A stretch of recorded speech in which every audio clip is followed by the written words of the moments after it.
Building an effective brand proposition or customer selling story is often a fundamental marketing activity. However, there's a problem. We often create the structure and story flow of key promotional items like sales aids with no understanding about what selling story constructs work. How do we decide what the most effective sales story is? To be more precise, how do we know the content we create is really going to make a difference to revenue? Well, that's where the challenger sales model comes in. CEB researchers provided data for many of the world's biggest companies, and they have a specific data set that works for sales interactions. Their research looked at 6,000 sales reps across a range of industries, including pharmaceuticals, banking, and oil. They identified 44 attributes that key salespeople have in different categories and used those attributes to define 5 categories of salesperson: the relationship builder, the problem solver, the hard worker, the lone wolf, and the challenger. They are intuitively named, but it turns out when mapped against sales performance, one of these groups is significantly more effective than the others, particularly when it comes to more complex sales. The data shows that those salespeople defined as challengers form a disproportionately high percentage of top performing salespeople, 54% for complex sales.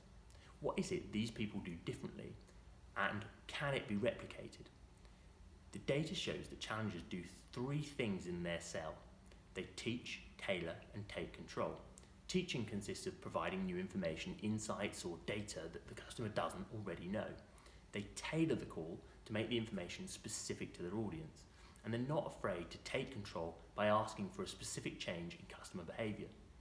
What's perhaps more interesting is that these winning behaviors can be replicated and delivered via all types of marketing communications through 6 steps. 1, the warmer. This is the shared objective, the brief, the reason for the call. 2, the reframe. This is the shock and awe bit. You need a new insight, a fresh perspective, something that makes your customer stand up and take note of what you're saying. It should teach the customer something new or something that challenges their perceptions. 3, rational drowning. You've gone in all guns blazing with the reframe. Now you need to back it up with hard facts and data to evidence what you're saying. You need to delve into the problem and deliver the rational evidence-based arguments that back it up. 4, emotional impact. You've grabbed their attention, provided the evidence, but now you need to make it real and personal.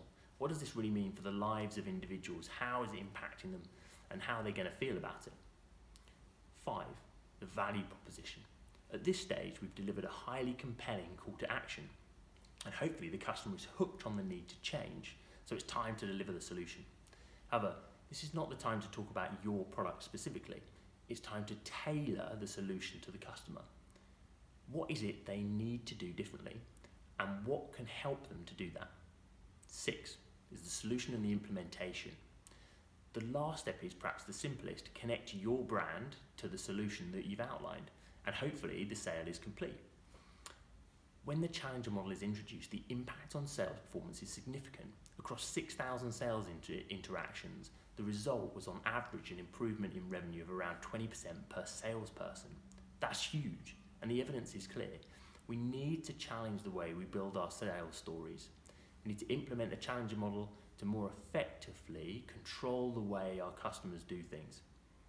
For more on the marketing skills that will help you succeed faster, check out the rest of the videos in this section and subscribe to ensure you get the latest content.